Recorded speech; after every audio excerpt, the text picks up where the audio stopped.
Hello and welcome back to another episode of Into the 99, where we've got 99 cards, cuz Commander's number one. I've got the boys with me. I've got Sherman and Slothy. Sherman, how you doing today? I'm doing all right so far. How are you doing? I'm doing good. I said in our Discord and stuff, but the Frank gave me a ton of cards, so I got a bunch of new cards for the collection. And all I did was sit there and pull them out, and I got so many new decks to make because it was all stuff I didn't have. A lot of commons, uncommons, just things I didn't really have. So basically, like I had a blast going through just a ton of cards, like a kid reimagining decks all week. So it was really really fun. I think I'm up 13 decks. Got to get some sleeves. Gotta definitely do that. But yeah, there's a lot of really really cool like when you're hating all the time, like I am on the Universe Beyond stuff, you don't look at the set, and if you don't look at the set, you don't see all the cool like uncommon commanders, the cool like because I tend to like a lot of like bulk rare kind of commanders. I like their weird ideas, but yeah, so I just been having an absolute blast going through them. There's so many fun ones to do. There's a lot of silly ones in Spider-Man. A lot of people didn't like anything about the Spider-Man set. It's me. I'm a lot of people.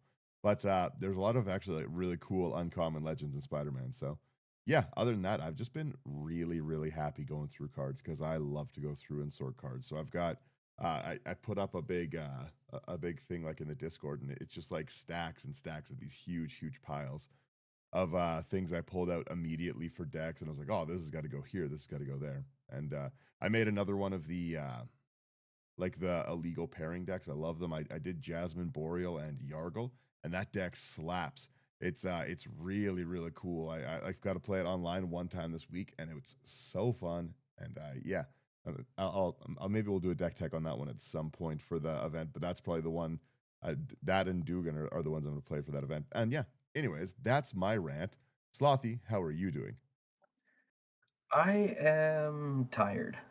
Um, had a My band played a show last night, so kind of still on the come down from that. Kind of like what you were saying with some of these Universe Beyond bulk commanders. There's always in the common now and uncommon slot, some really interesting stuff you can do. Um, like I just built a metalhead deck. My wife saw that card and was like, "Hey, that's like you." Um, so I ended up doing that. Built the entire thing for $37. It absolutely slaps. But yeah, I'm pretty good. I Happy to be chatting cards. I love to when you can put together a deck for so cheap. That's again talking about cheap stuff. I made obviously the Jasmine and Yargle in that deck. Not cheap. Hmm. Not cheap at all. Don't even yeah, that's horrible. You guys will shame me for that deck. But I also did make just a normal Jasmine deck, and it's so fun. It's just like full of Hmm. beaters, just like Heroes of Savannah Lions. You know what I mean? It's so cool to Yeah. just be able to have like these like silly little things that you're able to do. And I love budget pieces, but yeah, it's always fun to Mm. go and build all this new stuff. The show, like, what was the highlight of the show for you? Ooh. Uh, well, saying the entire thing's kind of boring. Hmm. Yeah, I would say that I just love seeing the entire community come in, and it did end up selling out, which is really, really cool. Um, and just everyone kind of supporting everyone. If people were falling, they were getting picked back up, and yeah, it was just really, really good vibes. Yeah, I like a show that's like that, where like you said, people are having just a good time over. Metal shows are generally kind of like that. If you've never Hmm. been out to any metal shows, they are like really friendly. It's such a strange thing when you got so many aggressive looking aggressive looking people with big spikes on in their outfits, Hmm. and they're just like the friendliest. I do love metal shows, so Oh, I'm absolutely. It's all about the community. exactly right. I'm glad it went well. Your voice, for everyone who doesn't know Slothy's a singer, your voice sounds pretty good today, so that's good. You, Thank you. you, you made it Thank you. through. We'll see Oh yeah. we'll see how the rest of it goes. Yeah, I might get to a point where I'm just talking and only air's coming out, but we'll see. Yeah, right. Um, Today I wanted to talk about I've wanted to for a few weeks now. I wanted to talk about removal because it was kind of a hot button issue because anyone who listens to the show knows I don't really play a ton of removal.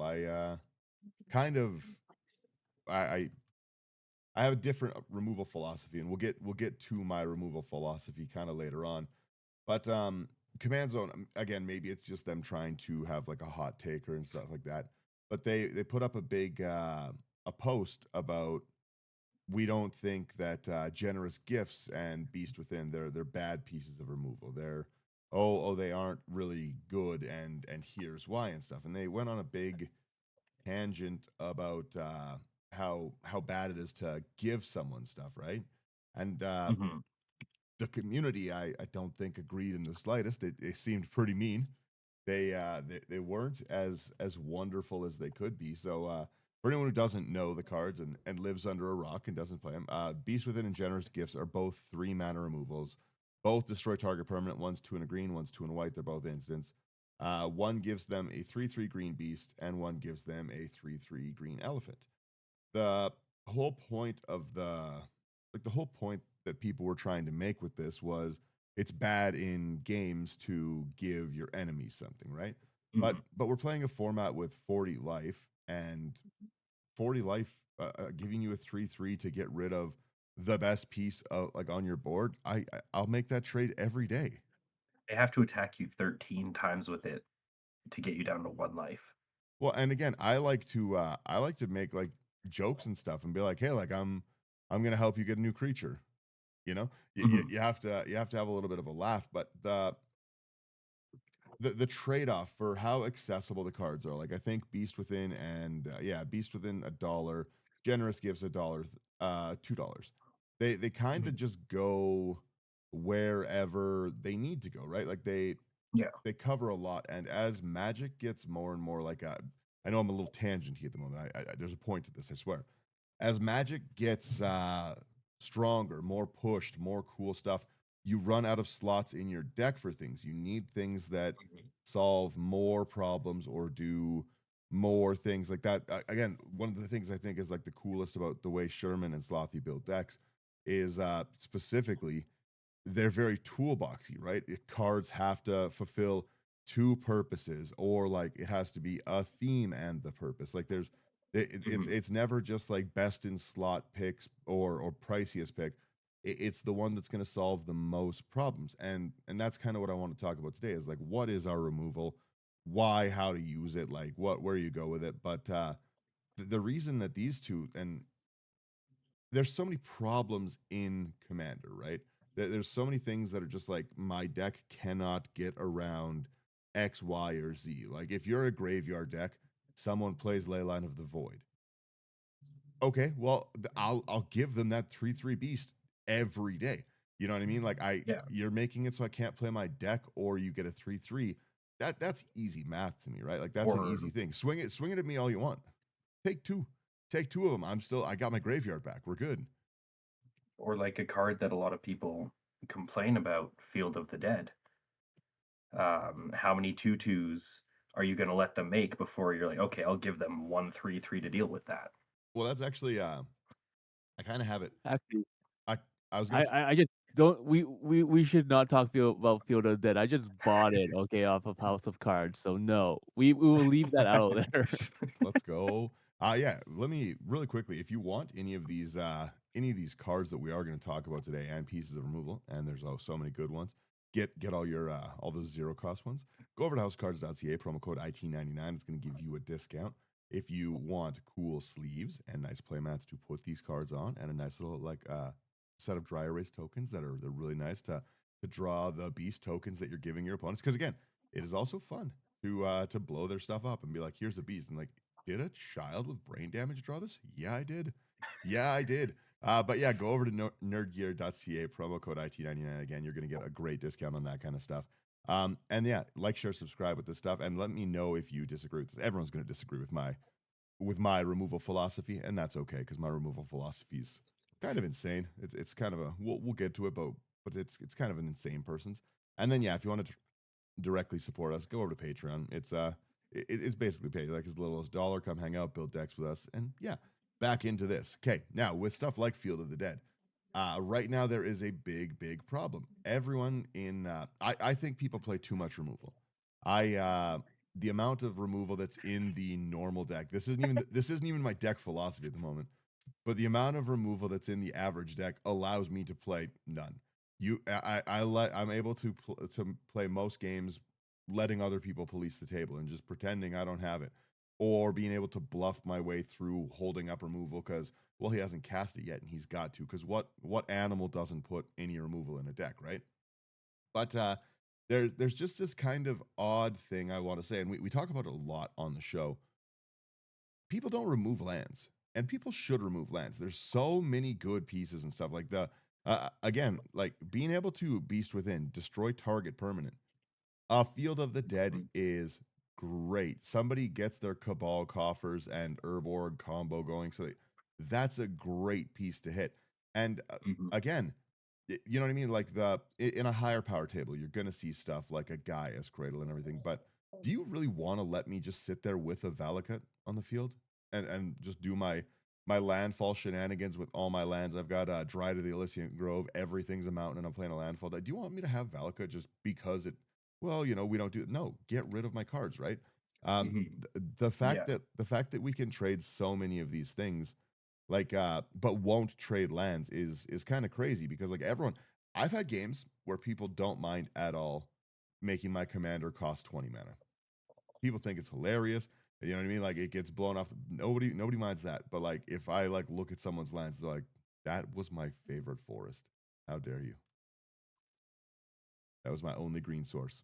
Um, so let's get in. I'll let Sherman, who I would say is the removal expert, give us the general overview on like what is removal, like what kind of things are considered removal. All right. So as to our understanding, or for our group, okay, it could be different. Might have a different understanding. It's fine, but this is how we interpret it. Okay, there's basically like a few types of removal. Okay, like basically you have a targeted, and then you have like something that's like mass. Okay, Mhm, or more than one. All right. So what do we mean by targeted versus mass removal? In a sense, it's like targeted is just like you're removing something that's you're trading your resources for their resource 1-to-1. That's it. Okay. Anything that's mass removal, it's just beyond that. So like if I want to do more land destruction, once again, there's things like Wave of Vitriol, where you can do like destroy like enchantments, artifacts, and like non-basic lands. That's that's land removal. mhm, But it's also mass removal, right? As opposed to like what we were talking about earlier, where it was like generous gifts or beats within, it was more like 1-to-1. Granted, mhm. people don't look at it as 1-to-1 because you're giving them something, but we'll get to that later. Yeah. Oh, Would I was gonna say with Wave of Vitriol specifically with what you talked about. That goes into even another section of removal where you have gone farther into this, but it's the mass sacrifice. Though the it's not destroy, it's get around, it's the sacrifice, the like mythos of snack stacks, tragic arrogance, those kind of things, right? Yeah, like if you guys listen for a while and you hear about the board wipes that I use, I tend to like to use things that when I'm in white at least, I tend to like to use things that involve sacrifice because my play group likes to play with a lot of indestructibility. So because I face like a god deck like every week or so, I'm gonna have things that involve sacrifice. mhm. So, but let's start off with the easy stuff. Let's start off with like 1-to-1 ratio removal. What kind of things are would that be considered? For me, that's like a Doomblade, just classic, just straight out destroy target creature, or target non-black creature, whatever it is. Any of those kind of things, right? Pongify I like as well as a piece of removal, although again it gives a creature. Uh-oh.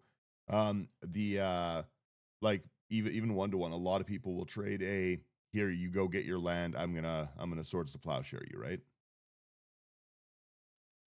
Put these in. I But make like even beyond that, it's like like why do people not like one like targeted removal? Well, like Me personally, I like targeted removal. I think everyone should play at least like 3 or 4 like types of targeted removal in their Mhm. decks. But that's me personally, right? Some people are like, that's already too much. That's already way too much. Like they would throw in two. It's like I like having like 3 or 4, but there's Yeah. also yeah. But at the same time, that's also another reason why people look at me and like, hey, do you have an answer? I'm like, because I tend to have an answer because of that, right? Well, it's nice to kind of like Dan was saying that he just kind of sits back and lets other people police the table. It's nice to be able to answer something that's a problem to you.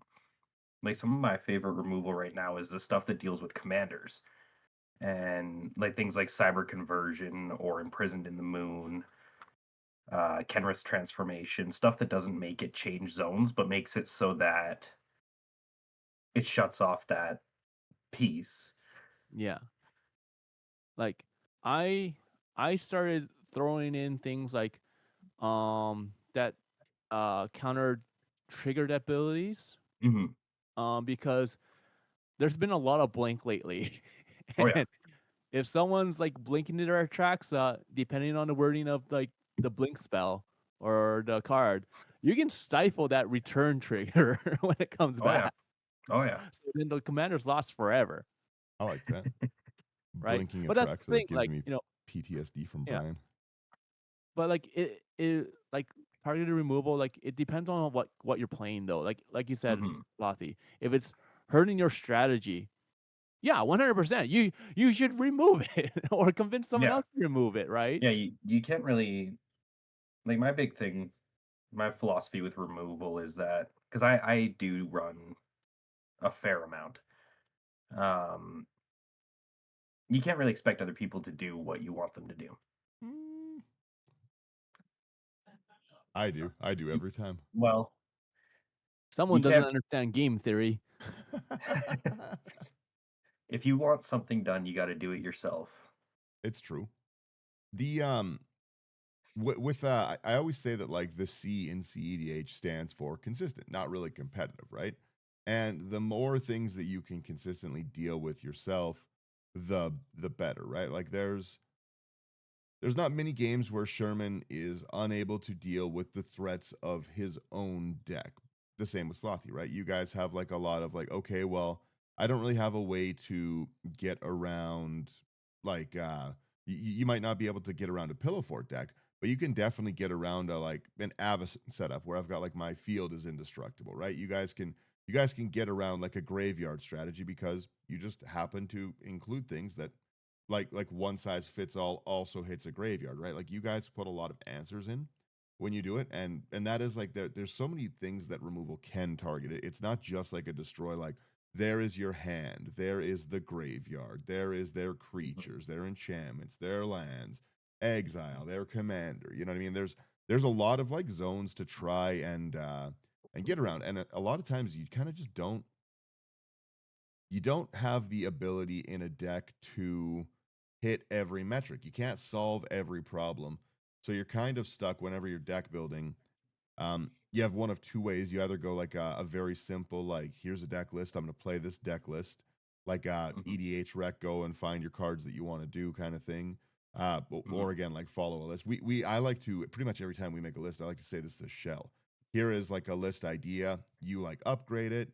We have lots of cheap ones, lots of expensive ones, but the gist is the same, right? Like you can interchange these out. Here is an idea, right? But not everyone does it that way. Lots of people just like to have a list presented, or you can Mhm. build to your own meta and stuff, right? What do you see, right? If you're playing with the same, like if you're playing kitchen table magic and you've got the same play group week after week, that's very, very easy to build around because you know how people play and stuff like that. Like I know what kind of decks like play well into like Sherman and Slothy and stuff like that, and what's going to be fun for everyone, but also what's Mhm. going to be like effective and stuff, right? There's that the bracket system kind of tries to solve this problem in like a impromptu setting and stuff.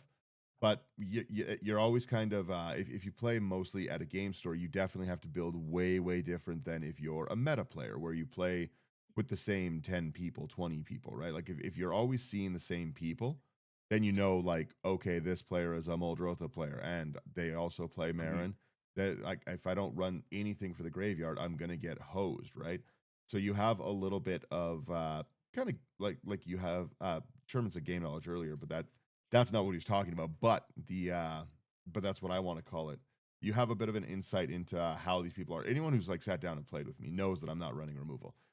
At a certain point, my threats definitely become hollow, minus the board state that's going to kill you.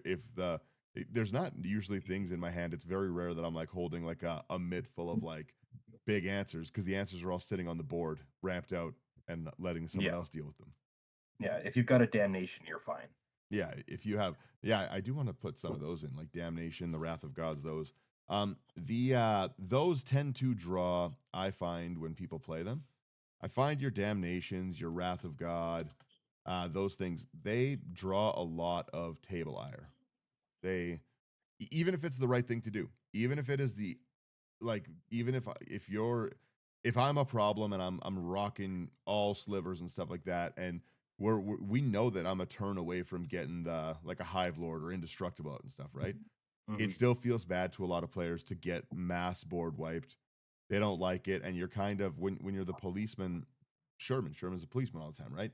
You kind of get everyone like, you know what I mean. You kind of get unwanted strays, when the unwanted strays really should be at a player like me, who is not pulling their part, not helping table threats, just only being a threat. Because like if you said you put like 4 or 5 of XYZ cards in, right?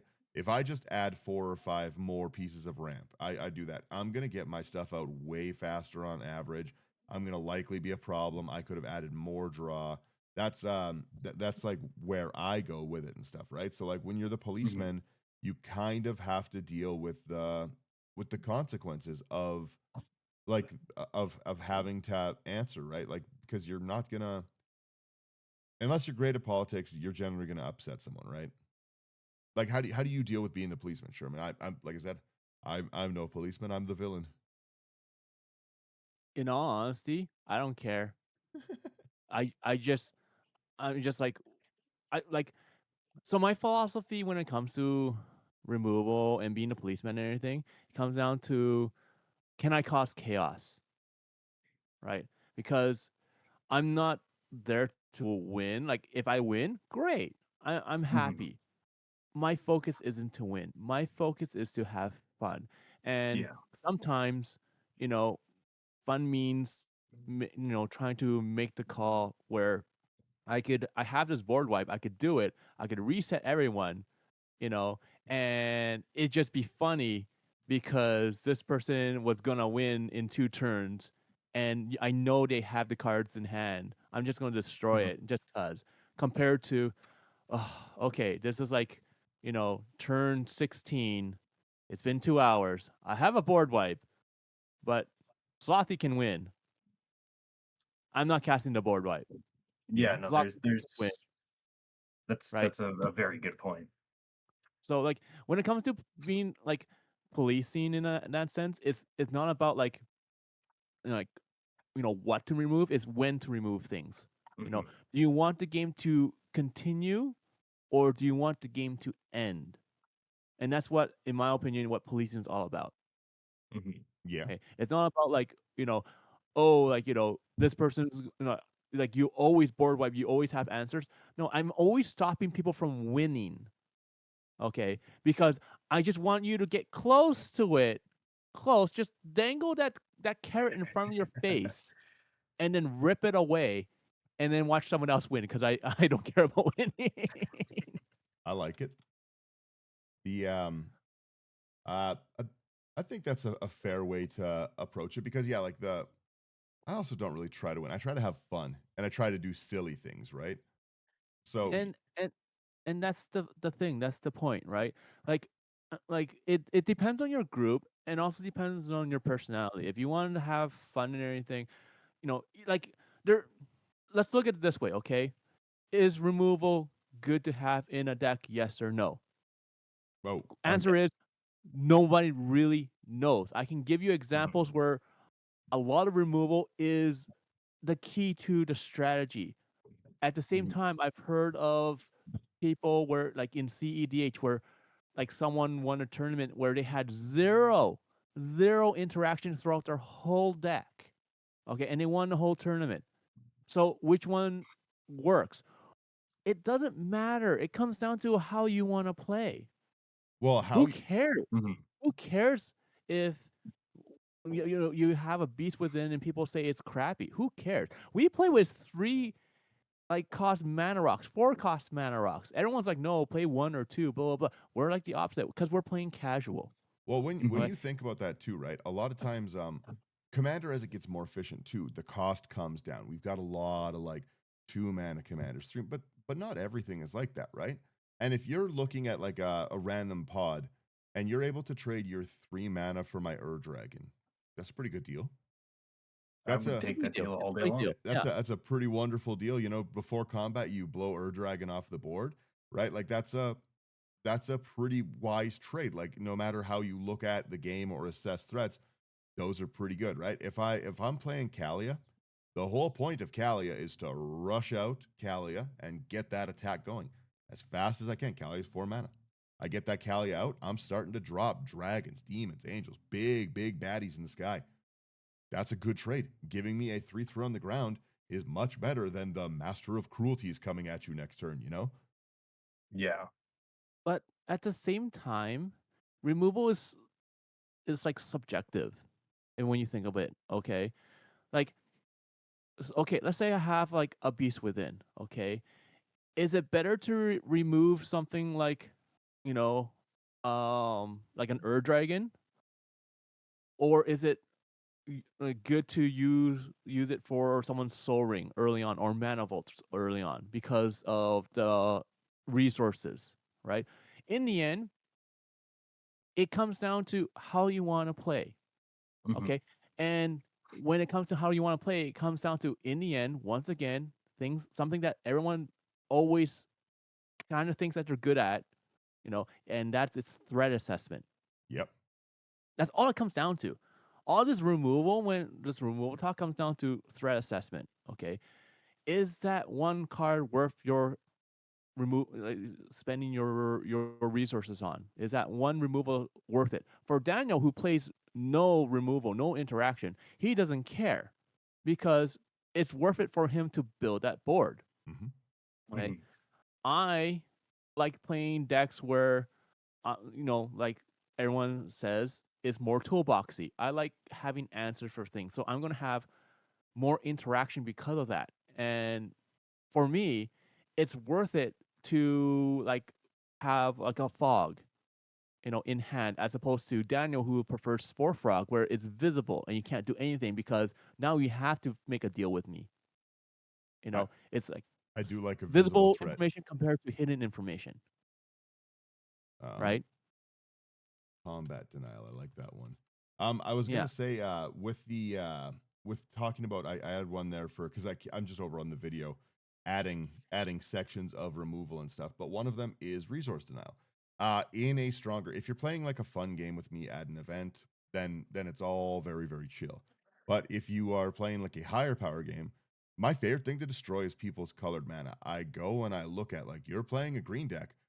I'm blowing your forests up. You cannot cast your ramp spells because I've got like that as early as I can piece of like removal. Again, if I get rid of your green source and I know you're playing green, you probably can't get your stuff out, right? You can't cast your cultivate. You can't hit that turn 3 spike you wanted, even if you can get it very early and stuff, right? Like if I drop a turn 1 forest soul ring, turn 2 beast within your colored mana, you're done for the game.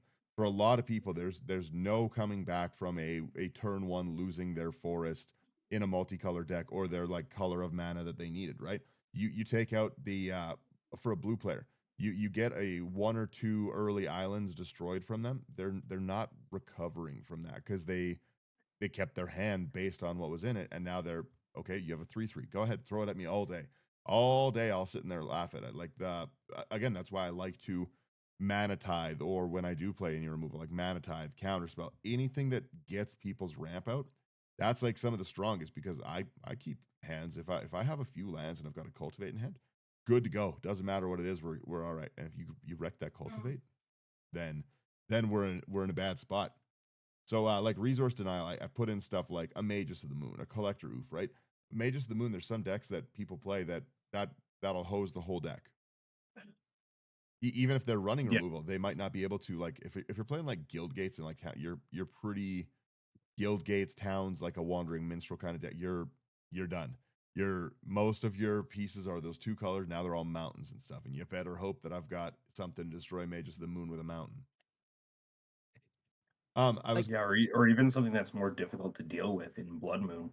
Oh, Blood yeah, Moon's a great one too. I hate that card. but the problem with Blood Moon is Blood Moon's still expensive, Yeah. right? Blood So like things like Magnets of the Moon. Was it Blood, Magnets of the Moon? Yeah, Blood Yeah. Moon's only nine they're bucks now. cheaper. Sorry, Blood Moon's only $9 now. and still higher than something like, you know, I don't know, like Blood Sun or something like that. What's the blue one that does it, or islands? Do you guys know what I'm talking about? That does it for islands? Yeah, there's like another Blood Moon, a Mages of the Moon effect, but not Mages of the Moon. For islands? Yeah, I thought so. I don't know about islands. Am I losing my I don't mind? think it was. So, like, I don't know. Let's see. Let me see. What is the card that's like it for islands? Did I have a stroke in the middle of the night? No, Harbinger of the Oh, Sea. Okay. yeah, Harbinger of the Sea Mhm. just came out. It's one in double blue. It's a 2/2 Merfolk Wizard, non-basic lands or islands. Also hilarious. Yeah, it's a creature, so it's easier to remove. Not if you're using non-basic lands, it's not. I like I like stuff like this, but once again, like it just comes down to like like how you want to play, right? So Well, it's like well, what you said too earlier was like when to use removal is a big thing, because I see one of the most common mistakes, I would say personally, that I see is people using removal when they don't need to. Sherman does not remove stuff that's not bothering Sherman. He doesn't do it for the fun of the Mhm. game. He does it for a deal. He does it for that. This is the exact same with Slothy. If I'm laying belt to one of Slothy's opponents, he's not destroying my creature. He's all good with that. But if I look Yeah. that way, then it's I'm going to destroy that if you turn it this way. You can politics a lot of time politics can save your piece of removal by just simply being like, don't point that this way. It's all good. And then I can save it for something that is there, right? Or alternatively, I could be like, well, don't make a deal with him. I'll help you kill him. Like you destroy it and we're good. I don't want this Ulamog coming at me, right? A lot of people do like way too early go and destroy stuff that's not really affecting them, just because it's a powerful card, just because it's this or that, right? Like what one a common one I see all the time: somebody drops a Seedborn, but they've got nothing in hand, and you see everyone rush to remove it anyways. They're not doing anything with it. It's just a powerful card for the sake of being a powerful card, and it's everyone's like, I gotta kill it now, right? Or like yeah, I said, I'll play something and I haven't attacked anyone. Someone will do it. All you're doing is drawing the ire of somebody who might not have even been looking at you, when you could have saved it to deal with something that is now going to come at you. Yeah, like like that kind of reminds me of a game that we played at one of the face-to-face Calgary events. This was against I don't remember his name, but he had the really cool blinged out Ravnica deck. Oh yeah, yeah, And he was very close to winning the game. And then Dan just threw with what was it, like 31, 32 Birds Birds of of Paradise. Paradise at him. Mm. And I was holding removal for like 4 or 5 turns for when he what? came at me because he was very close to it. So I used it to remove his only flying blocker Yeah, to deal with the threat. I could have done it and blown up Dan's Rego or the Atali that Emery had that was getting cards, but yeah, Like you just kind of gotta know what's going on. yeah, like I can see. Okay, so when it comes to removal, some people like you can argue both sides, saying like, okay, like I can come up with tons of situations like that where it's just like, okay, like this one time I had this card that it helped me. This other time, oh, it was just like a top deck that it was perfect and everything. Mhm. we can talk about that all day long. It comes once again, still, it just comes down to like, how do you want to play? You know, what is the point of removal? Is removal really that important? And if so, why is it important? And why do you use certain cards? So, like, how about like we start off back to the beginning? How important is removal? Mm, I would say for me, it's as important as it is to my game plan, right? Like if I have a deck that does not have a path, like if there's something that can just shut my deck down, if I know that, uh, again, I'm playing a Muldrotha deck. If I know a Rest in Peace, a Leyline of the Void wrecks my deck, I have to have things to deal with that, right? Like I have to have things that can get rid of enchantments. I know that that's going to be my biggest obstacle to winning is something that messes with my graveyard. So I've got to Mhm. Okay. put more like a reclamation sage, more toolboxy things in because that's something that'll directly ruin my deck, right? Ah, so let's stop on that point real fast. Okay, you need things like reclamation sage and all that stuff. Okay, cool. So the thing is, when it comes now to removal, okay, we've established that we need removal. Now, depending on your deck, the removal changes. So Daniel, you said reclamation sage would be something. Well, that's a creature type of creature removal in a sense. Like it's a creature that you cast to remove like an artifact enchantment, Yeah. not actual creature like remove the creature kind of deal. Okay, Yeah. that's what I mean. All right. So like, so if are you gonna use something like that in a creature heavy deck as opposed to a spell heavy deck, Well, yeah, right? exactly, right? Like Ovika's not needing that. Yeah. So it's like, okay, so if you're gonna have it like, let's say we're building a Karametra deck or Karametra, however you want to Mhm. pronounce it. Okay. So you want to cast creatures because every time you cast creatures, you can fetch a land, right? So removal like that is useful as opposed to something like more useful as opposed to something like generous gift or beast within maybe, right? Mhm. Maybe you combine it with like blinking, so now you can double up on um the the removal effect for the ETBs. Maybe you have a panharmonicon where stuff like that. So like removal, everyone keeps on talking how removal is 1-to-1 most of the time, but it's not always 1-to-1.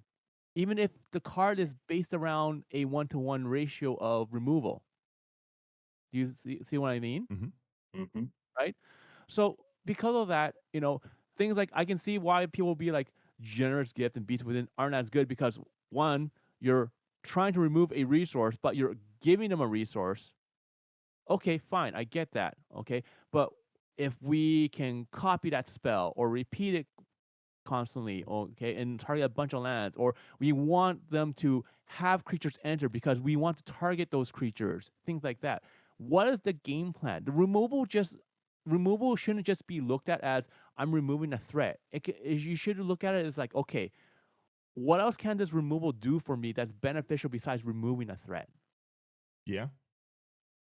I again I have a strange a strange way of looking at removal. So that is a very good way to look at it because I do look at it as this is removal. This is what this does rather than what can this do for me? How can it work? Can I politics with it? Because those are different things, right? Like Slothy said with the birds thing. You could have saved that person, but that person was going to win. So you let them die and then you got rid of my thing. And then I lost. Mhm. Worth. It's like the ability to turn instead of just like you said, seeing it as a one for one, right? I use this card to like again, I'm going to path to exile your commander. Well, that's not the best way to look at it. It's the I'm going to path to exile whatever is in the way of me winning the game. Whatever's going to be like the most detrimental to my deck is what's getting pathed. And that's not just a piece of removal. That's not one to one, right? Because yeah, sure, if it's a one mana card to a one mana card, no one's pathing my Land of War Elves unless they're full of hatred in their heart. You know what I mean? Like you Yeah. path my birds to paradise, then you're a hater. Like if I cast a disenchant, okay, to destroy your rest in peace, because the rest in peace is holding my whole graveyard land recursion deck. To me, it's not a 1-to-1 because that one card affects 30 or 40% of my deck. Yeah. Yeah. Okay. Therefore, it is not a 1-to-1 anymore. It's more like a 1-to-30. So it's worth the resource. Sure, it's removing a target that's only a 1-to-1, but in the end, it doesn't calculate that way. I Yeah, exactly. I do think it's funny that you mentioned earlier as well, like the difference between a fog and a like between a fog and spore Spore frog and frog, stuff, right? yeah, Because it's I love to play the cards like the Seal of Primordiums and stuff. I like to have it there. Be like, I'll blow that up. I'll do it. yeah. It always comes down to like known information and unknown information. That's part of threat assessment, right?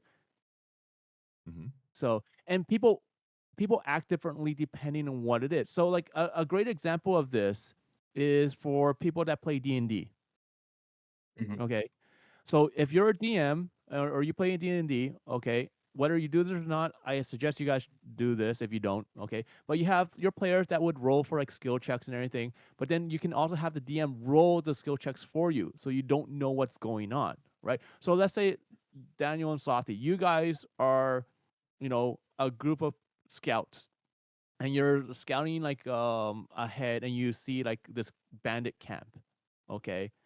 And you'd be like, okay, like Slothy, you're like a ranger, you roll perception, if you roll perception and you're like, oh, I failed, oh, now you're gonna, I can be like, okay, you only notice two people, okay, is there more? There's probably more because I failed it, right? Because that's knowledge that you already have. But Yeah. if I roll a skill check for you, okay, and you fumble, I can be like, you notice two people and you hear one other person that's behind a tent, you know, as opposed to you not knowing that there's actually like a dozen people there, and if you guys go in, you guys get slaughtered, Yeah. right? So that's the difference between that. Like when it comes to things like the spore frog and the frog, okay, there's known information and unknown information, right? And that's the nice thing about removal is for most of these things, it's hidden information. You don't know if I have a counter spell, right? You don't know if I have a board wipe. But then if you have something that's out on the field that shows that stuff, then that's different, right? So if you have like Nev's disc, right? Everyone freaks out, like, well, I see a Never Real's disc here. It's tapped right now, but I don't know if you can untap it and just blow up the world. Should I just cast like something that into it, or should I just ramp, or like what do I do? Right? Do I try to remove it? It's holding everyone back, so that's the difference. Like, everyone changes the way that they act and the way that they play based on how many cards you have in your hand, like what's in your graveyard, what's on the field. All of this is threat assessment understanding, right? And that's where a lot of people lack is, like I said, people like to believe they're really good at threat assessment, even myself. But I know there's times when I'm just like, I just dropped the ball so bad, Whoops. because I'm not threat assessing properly because I don't consider these things. Well, really quickly as well, it makes me it's interesting, like you say, because we what I love about Magic so much is there's just like no right or wrong way to play. There's so many ways to get around it. And what you just said is such a different philosophy from me. Okay, this is known information, unknown information. I sit there and flash my threats at people when they're in my hand. I say, I'm just like, I'll deter people all the time by just like holding a card backwards and just being like, "Hmm, I got it. It's right here. You want to put that back in your hand? I got a vapor snag. Just letting you know. Or Yeah. sometimes I say like I'll put that back in your hand if you want. And I'm bluffing it out, but oftentimes it's very easy to tell if I have removal because I've threatened the entire table with it. I'm just like, this is a blasphemous act, and I'm not afraid to use it. But even then, that's known knowledge. Is like, okay, like let's say you have a blasphemous act, and I have to get around that. Like, how do I bait it out? Mm-hmm. Right? How do I bait out Mhm. removal? How do I bait out a board wipe? How do I do all these things so that I can accelerate my plan further? Yeah, how do you make them use it? Yeah. I like There, that. like when you play a game, unless you're playing for fun, okay, you have two ideas. You either stop your opponent's strategy or you proceed with your own. You further your own goals. You have one or the other. If you're not doing either of those every single turn or every single spell, okay, then you're either wasting your time or you're just playing like group hug or you're just there to have fun. But if you want to win, you have to do one of those two things. Yeah. Mhm. I was gonna say really quickly, what is your philosophy on how you want to like put in like a generic deck? You're going in blind and stuff. What amount of removal do you want to take? Or how do you go about like your generic average deck? Slothy, you want to take this? Sure. For like generic, like baseline removal and interaction that I do, I like to have some things that can deal with anything. And that kind of goes back to the beast within generous gifts. Being able to deal with any permanent type, different ways of removal that are not necessarily just destroy, like sacrificing. You use your fleshbag marauders, stuff like that, stuff that can kind of stifle people's game plans. I just try to have a couple things that are very versatile and can deal with different things as different things kind of come up. I like that.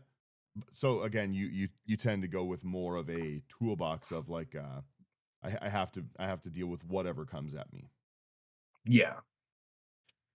All right. Yeah, like being able to deal with like enchantments, artifacts, indestructible, hexproof, just a whole bunch of different scenarios kind of go through my head, and I try to figure out at least one or two pieces, and oftentimes they do overlap, but one or two pieces that can kind of get that desired effect and maybe even be on theme. I like that. How about you, Sherman? So,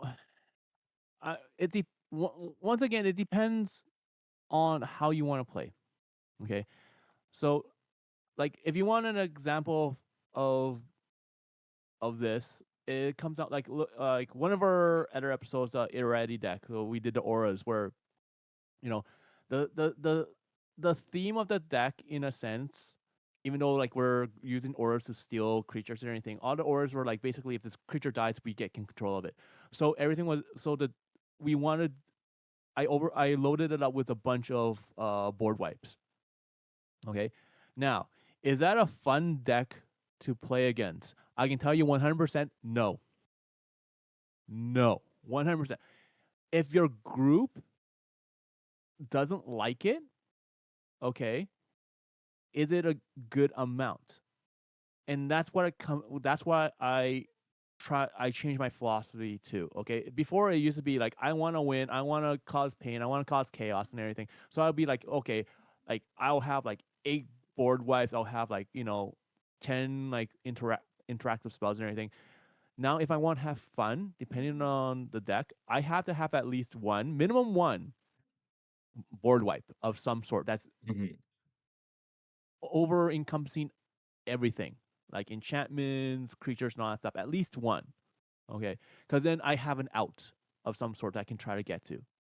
For removal, when there's creature, enchantment, artifact, blah, blah, blah, whatever my deck is weakest to, I will have at least 3 copies of that. Whether it's a counter spell or a beast within, something that covers something that's universal to where my deck is the weakest against. Okay, where I have within the 10 or first like 15 cards, I have a high chance of like a decent chance of pulling at least one of those that will save my butt. If I Mhm. throw in more, it's just because I want to make sure this deck works well. But at least minimum 3, maximum I now put in is probably 10. Because anything beyond that, people just don't have fun. Oh, that's fair. Even though it is fun that like it's interesting you mentioned fun because the objectively you want to have removal, you want to have answers, but it's neat that like as commander players we don't want that. Well, I don't want my stuff answered, right? So like it's the fact that you have to like change and like temper the way that you play it based on the fun of the actual table because no one wants to lose all their stuff, right? Yeah, like Mhm. I'm not here for a long time. I'm here for a good time, Yeah, exactly. right? So, and that's the thing. Like I don't want I so like I've s- I tend to play like maybe like once a month now because I'm just so busy. I'm busy with other things and all that stuff. So and like everyone else have we've talked about before. Sometimes this is like for people they get a once a week. This is the only time free time they have and everything. They want to come in. They want to have fun. You don't want to sit down and get blown out game after game after game and be like, okay, well, what's the point of me playing, right? Yeah. And it's a philosophy I carry around with me now. It's like, do I want to be that person that does that? Sure, I can. If I have a play group or I play in an environment where everyone's very hardcore, I'm competitive, I want to do this infinite combo, blah, blah, blah, blah. And like, this is like a bracket 4 deck, so it should win in 6 turns, therefore I will win in 6 turns. You can have that philosophy, or you can be like, hey, technically, this is a bracket 4. Okay, sure. However, at the same time, I've given Slothy 2 wedding rings. I've given Daniel 4 wedding rings. This random straight. I have Thunder. Thunder's in the chat with us in Discord. Thunder, I'll give you another 4 wedding rings. I have my wedding rings. We all draw. We all gain life. Now, how are you gonna win when no one can die from losing life at this point in time, and everyone's racing to not draw cards or to draw at least one card in their turn so everyone else draws out? How do you win now, right? That's more fun, in my opinion, as Yeah. opposed to, oh, here's another combo, Isochron Scepter, Dramatic Reversal. Oh, I get infinite mana from my Basalt Monolith, and I win a game with a Fireball to everyone's face. Yeah. Thunder was saying too. I forget about Farewell because Farewell just gives me PTSD. But Eh, Thunder was saying he had to resort to a Farewell to blow up like a double locked in board because there was nothing else to get around it. And if you didn't yeah, have that Farewell in the deck, well, then you're kind of just out of luck. Hmm. and like it's fun to try to dig for your answer sometimes, Hmm. right? Because like you're just like trying to find answers. Like when you have like you go through your deck and you're like, okay, I've gone through this, I've calculated this and everything. Okay, there's like a 20% chance I will draw that one answer within the first like 3 cards, and I have a brainstorm. Do I get it right? That's fun and exciting and everything, right?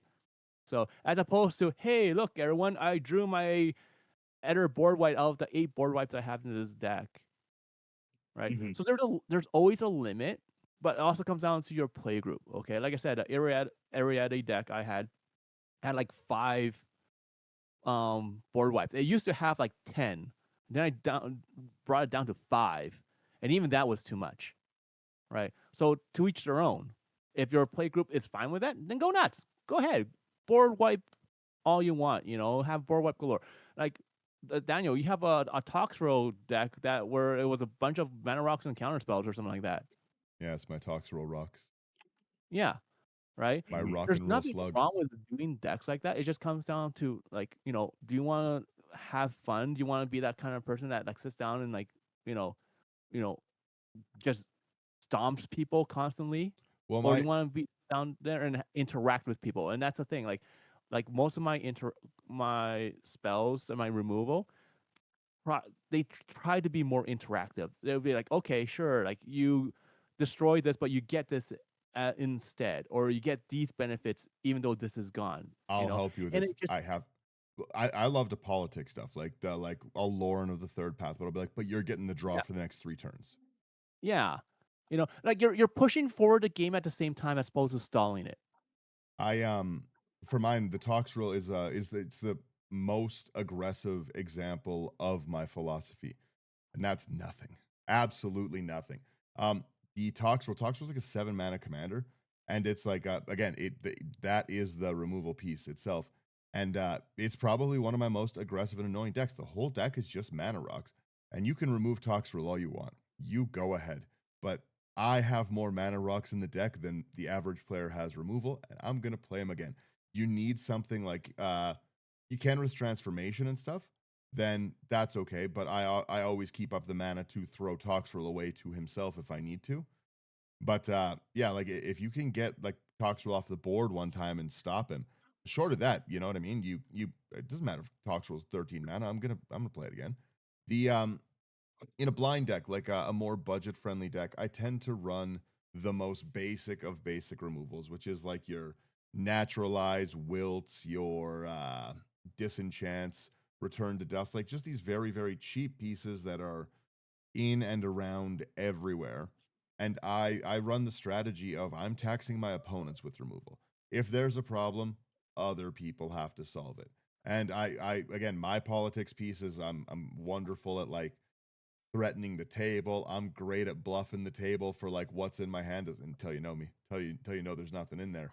But that's like my strength is more along the lines of politicsing my way out of a threat or into getting someone to do it and stuff. Like, okay, Sherman, I can kill you next turn, but if you get rid of Slothy's creature, I'll leave you alone for 3 turns. And meanwhile, I might not have anything to kill him, or I might be telling the truth, and I might. But either way, I'm baiting this removal.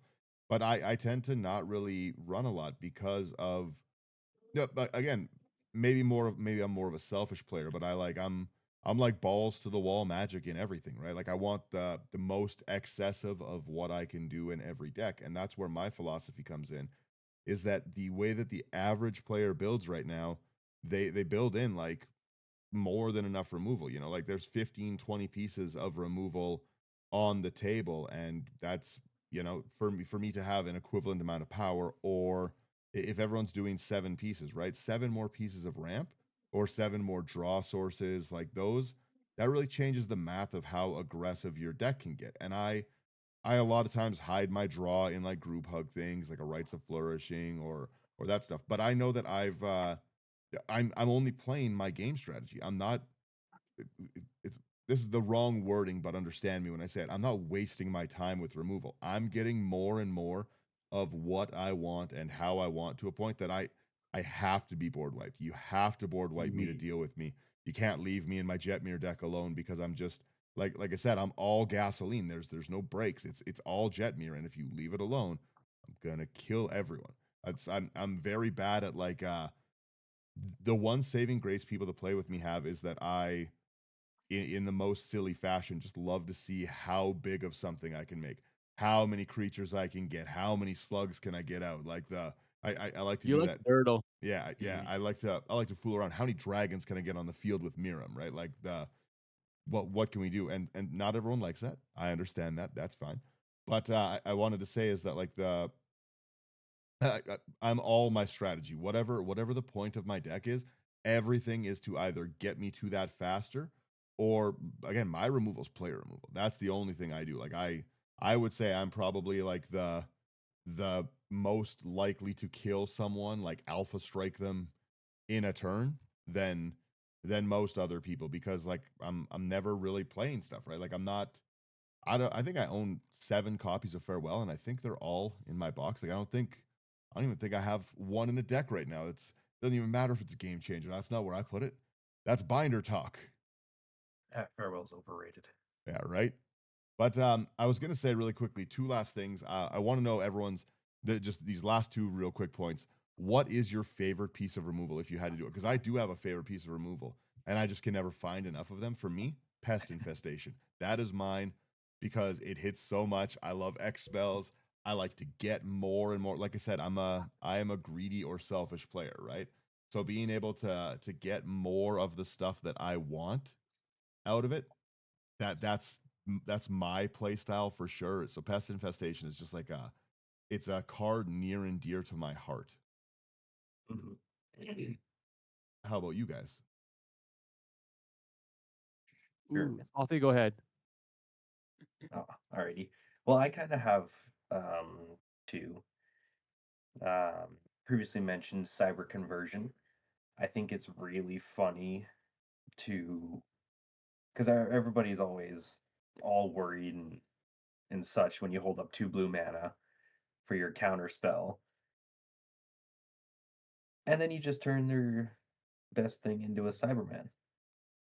Yeah, That's I fair. think I think that's really really funny, and it leads to a lot of interesting interactions. And the other one is this is more of a pet card than something like it's not bad, but Kogla the Titan Ape, because when he enters, you get to fight something and deal with that, and he's a 7/6, so he's probably gonna live, possibly. Okay. And then whenever he attacks, you can destroy artifacts and enchantments, which are enchantments especially are something that people don't run enough removal for. Mm-hmm. Like, and he's best part about it, big monkey. He is the big monkey. Kogla, I always forget that he doubles up on removal because I Yeah. underestimate the fight part because he is coming down and beating on whatever generally is Hmm. hitting, and he has an indestructible built in, so that not many things can survive a 7 damage fight. Yeah. Yeah, exactly. Like fighting is definitely a way to remove stuff. Yeah. And That's Sherman, fair. how about you? Um, you know me, I like weird cards. Like I could talk about a ton of them for ages, and all you got to be like, what the heck is going on? So I'm gonna give you guys two of them. Okay, and these two you guys will probably never have guessed. So if you guys want to try to guess in the comments or whatever, go ahead. But let's start with a board wipe, a real simple board wipe that's very situational, but it's really strong nowadays, depending on what you build or you not you build, but you go against.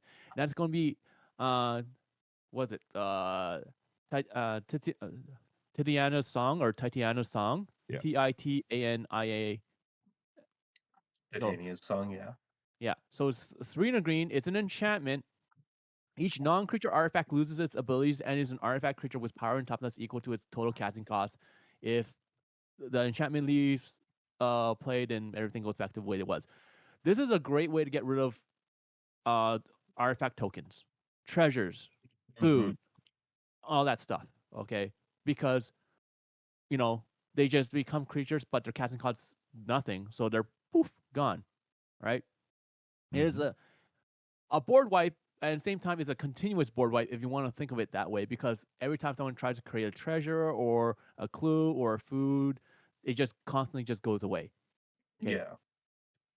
Another one, if you're more combat eccentric, okay, and this is like something that I like to do, and this is where it comes to how you know I like politics, okay, and that's going to be called Gaze of Pain. It's 1 in a black. It's a sorcery, okay.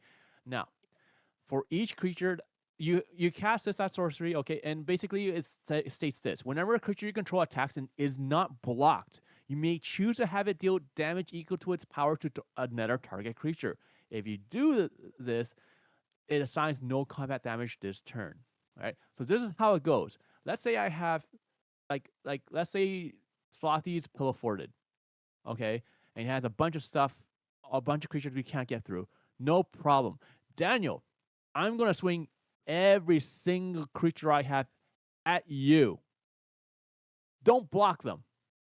Okay, I can't get around Slothy's propaganda. I can't get around his ghostly prison. He has a maze of if that's just annoying me. I don't care if he removes that one. That's fine. I'm sending you every single creature I have. Just do me a favor and don't block. And I promise you, you will not take any damage at all. That way, I force all that damage to all of the creatures that Slothy has and takes down his shields, right? Hmm. And That's then a very goes that way. interesting one. Yeah, that one's really Like cool. I like things like this. Like removal doesn't have to just be like things like Beast Within, Chaos Warp, things like that. Feed the Swarm. Who cares? There's things like Droning Diplomats. Okay, that's like 3 in a white. It's a creature. Okay, and you tap X and you tap it, and creature with like creatures that have that casting cost or cost that much are tapped. Okay, it's a removal spell. Okay, I don't care what people say. It's a removal spell. It's fantastic if your play group plays a lot of token creature strategies, because you just have to tap it, and then it's going to be for a casting cost of or a cost of 0. That's all the Hmm. creature tokens that tap. Okay, it's technically kind of removal because you're removing them on the combat. Yeah. Yeah. I playing with like players like Brian and stuff also got me to put in a bunch of like mass destroy all enchantment kind of stuff. So two other Yeah. ones I did want to touch on is Tranquil Grove. That's one of my favorite cards to threaten a table with. Hmm. It's for anyone who doesn't know that one, it's just one in a green and you pay one double green, destroy all other enchantments, and it stays. That's a wonderful card. It's a phenomenal threat to be like, hey, knock it off. And it also makes it so people don't play that stuff. But my card specifically for Brian, specifically the Brian special is Primeval Light. I bought so many Primeval Lights because of how Brian plays. And Primeval Light, I think I just threw it in the list here. Where is it? Yeah. It's 3 and a green, destroy all enchantments target player controls. Hilarious. That's fun. Yeah. That's fun. It's like a River's Rebuke, but Oh man, I hate River's Rebuke, but it's got to go on the list. River's Rebuke into the bounce. My very last question is looking at this, we've got 70 cards in here. Uh, if I was to make a deck with this, if this was the removal special deck, what commander do I put in this? Because I might just make this as a deck. Derevi. I think we need 5. I think we need more colors because we got 5 colors. I guess I could cut the black stuff though, but Derevi would be annoying. Oh, sorry. No, I misunderstood what you said. I was looking at the ones in our little list that we made. Yeah, that's what I'm talking about in the removal. Oh, list. I just didn't refresh it. Oh, I've been Slow. really going There off we go. with this. Oh, Jesus. Oh, goodness. technically it's 5-color. I've been putting Technically it's stuff. Yeah. 5-color. Yeah. I've been I putting changed my stuff- answer. I changed my answer. Again, Derevi could work for a deck like this, but yeah, I've been just stockpiling this this with annoying cards. This is my bracket 4 make my table angry deck. What do I look? We don't have that much black, so we could just exclude we could do 4 color. I'll let you guys know if I turn this into just a straight removal list. I will let you guys know if I end up making something out of it. But yeah, the Just anger people more and make it Golos. There you go. There you go. Thunder is right. He said it's got to be Kenrith. Then I can resurrect creatures for other players after. I give and I take. I am a generous king. Kenner's such an annoying commander. Good golly. I have like 6 Kenrith decks. I love Kenrith. I don't have a single one. I refuse to play Same. Kenrith. I refuse to. Whenever this whatever the scroll card is, when it's just other Kenrith, you know it's got to happen. That the Marvel new version of Kenrith, the new 5-color commander that does different. Yeah, I'm gonna do the same thing. Yeah, the Super Scroll. Is that what it is? Super Scroll, yeah. Yeah, I'm gonna be a little silly with that one too. But yeah, Kenrith is a good choice because you can make people happy, but Golos is hilarious. Golos is objectively the funniest commander to play this and stuff. Just be like, hey guys, do you mind if I Or play my Chop. Golos deck? Don't worry, it's not good stuff. It's not Golos good stuff. And it's just Golos hate deck. Or what you could do as well to just keep the removal train going, do Child of Alara. You know what? Yeah, there you go. Child of That's Alara. obviously the answer. Child of Alara is hilarious. There you go. Child of Alara is, yep. Okay, well, Child of Alara is the like I said, I might just build this into the most annoying deck that I've made. It's 73 deep and we've got no ramp, but that's okay. We don't need You it. don't need lands. Nobody's getting anything. Don't need it where You don't yeah. need lands. Lands are for the weak. Yeah, that's kind of my thoughts on it. I want to know how other people threat assess. Like what makes you want to use the removal? Do you just like to remove a problem card because it's a problem card? Like for instance, I don't blow up Ristic Study every time. I kind of like to threaten people that I could. I'm like, hey, here's my piece of removal. I can get rid of it. Leave me alone. People are like, okay, cool. I'm good with that and stuff, right? I like to make more aggressive deals because I'm more of an aggressive player, right? But what like gets the needle moving for you guys? I want to know like what makes you want to blow a card up? What makes you want to remove things? What's the thought process? And I also would love to hear people's favorite pieces of removal. Yeah, because like Ristic Study, like even if the person has Ristic Study, let them have it. Just blow up their Reliquary Tower instead. Call it that. hate crime. No infinite That's downside. a hate There you go. crime in most of my decks. That's a well, it's time to head on home. The baby's crying. Sorry, guys. The it's that one's a rough one. I I liked hearing your guys' stuff on it. The back to I guess to bring it all round circle. Um, as far as the like uh does playing a beast within generous gifts, is that the right or wrong thing? It depends on the deck. Sherman nailed it. I would say the best with it. It depends on what it is. There is no right or wrong way to do it and stuff. You've got again, personality, play style, what deck you're playing. These are all going to be like factors that you have when you're making your removal decisions, right? So there Mhm. is no one size fits all, but like as far as I can see it, paying 3 mana to give someone a 3/3 and getting rid of the most detrimental thing, I'm always gonna think that's okay. Like the if they just had another 3/3, I wouldn't care. Yeah. Yeah. Like I, it's a 3/3 vanilla, yeah, that's what I right? mean. I It's don't like I don't care.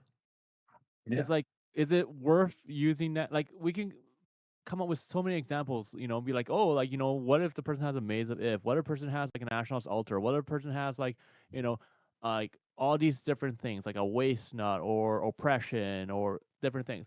There's so many things, like you can come up with like so many different scenarios. It doesn't matter. In the end, it comes down to how do you want to play? What's your play style? What's your deck supposed to do? Like it's like the same argument with Soul Ring. Do you need a Soul Ring in every single deck? No. No, I used to not even a think I little bit. used to think you did. Now I build without Soul Ring all the time. Mhm. Soul Ring gets Yeah. you hated on for an opener. Yeah, 100%. I will say like I win a ton of games because of the trash rocks I play. Because everyone's just like, all right, like nobody cares if I'm ramping with like these like little stupid like 2 mana tapped rocks, and then suddenly it's like turn 4 and I have 9 mana, and everyone's like, what happened? What is this Yeah. about? Like Hang my on a my only second. suggestion to everyone is just it's not that you shouldn't play with those types of removal, is more of you should try playing with different kinds of removal and see what it's like, if you enjoy it or Mhm. not. What are the benefits and advantages and disadvantages of it? Like what's the difference between like a path to exile and something like a declaration in stone? You know, like why would you have that better than something else? Why does no one play? Why not play midnight? Or stroke of midnight instead. Mhm. Things like that. Like try different types of removal and see what happens. Right. The more you try, the more you play around with, the more you expand your knowledge, I do and have the better you get at the game. I do have to say as well, try playing without removal. Honestly, try it. It's really fun. Go to your game No, store, go to your game Don't do store, that. buy a Rego for 30 cents, fill it with trash cards that suck, and just give your table the business. Get your draw with a 0. It's so fun. It's so fun. Free yourself from the shackles of needing to answer problems and just beat face. so, here. How about this? Convince one play group. So you and three other people to do the following thing. Okay, all of you create a pauper deck. All right, but zero removal, and see what happens. Because guess what? It's not going to be expensive. You can probably go into your draft chat and Mhm. pull out a bunch of stuff and make a deck and see what happens. Honestly, Okay, and I see if you enjoy I it. built I built Dargo Kedis, which is a pauper commander deck, just out of garbage I had laying around. Yeah, that just deck have no removal in it and see what That happens. deck Watch the did beat chaos. that deck did beat face. And again, I I wasn't ready for that one.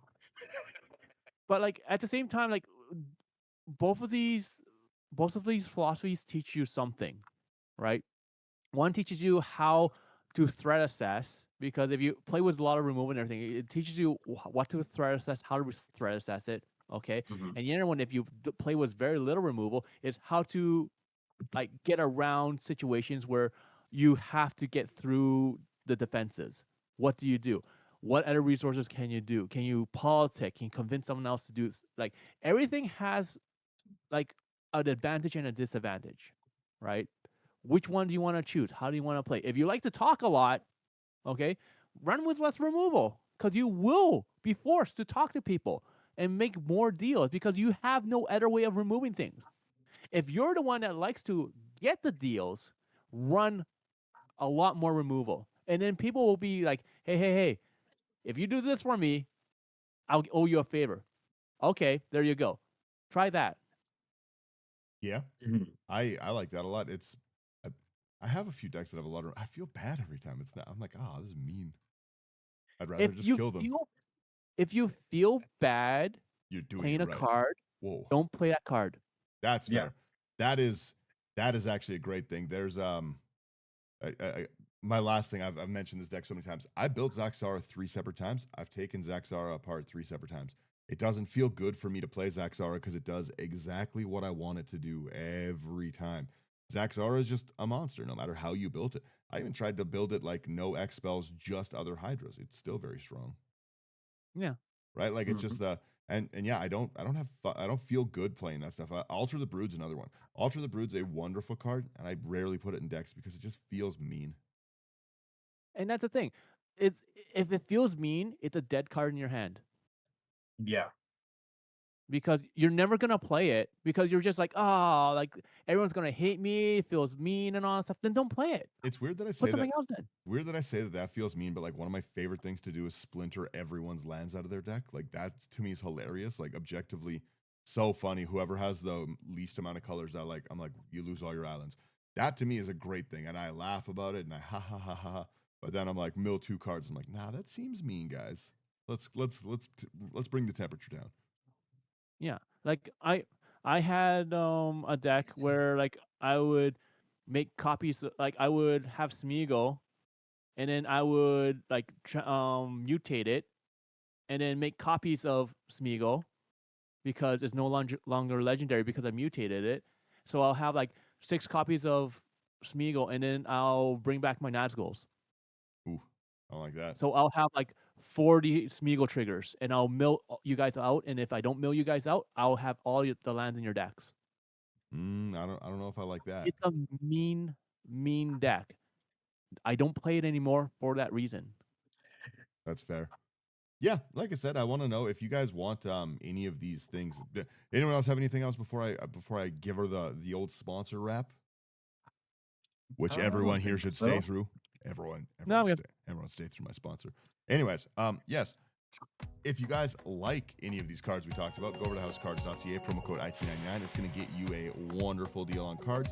They're a great store. They've got great stock. They're very fast at shipping. So definitely go over, give them a chance. They're wonderful. It's where I like to get a lot of my stuff. And yeah, promo code IT99 is going to give you a discount at that. If you want some of these like cool sleeves, playmats, like the trays for your commander, the commander essential kits from Nerd Gear are wonderful. Go to nerdgear.ca, promo code IT99. If you have a lot of playmats like me, playmat sanctuaries are also phenomenal. It's a great spot to actually put them on. And yeah, I want to know what people put in, like how do you remove it? And really, realistically, like I said, try it. Try all balls to the wall. No removal. That's the new deck challenge. Show me your no removal decks. We're playing 7-minute games of Magic. Let's go. ugh, no thanks. It would cause Sherman to be physically ill. Oh, yeah, like, share, subscribe. It really does help us out. And thank you guys for listening. If you want to support us directly, come over to Patreon, come chat with us. And I hope everyone has a great week. Now we give them the music.